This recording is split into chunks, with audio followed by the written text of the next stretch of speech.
bizler de çocuklarımıza hem zaruratı diniye, sizin huzurunuza çıktığı zaman yapmış oldukları Kur'an kursu hocalarımıza, Artuklu müftümüz başta olmak üzere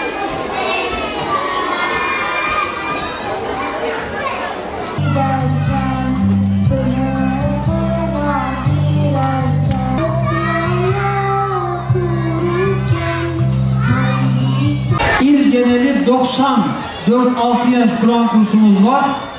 1890 da öğrencimiz var.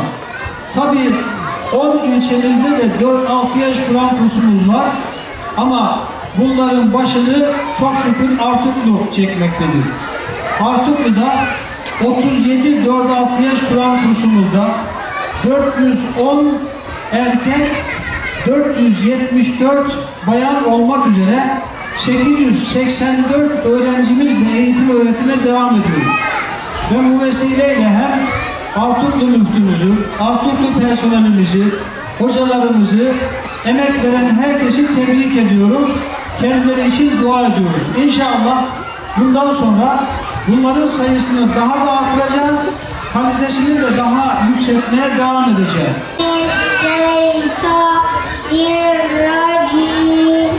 Bismillah.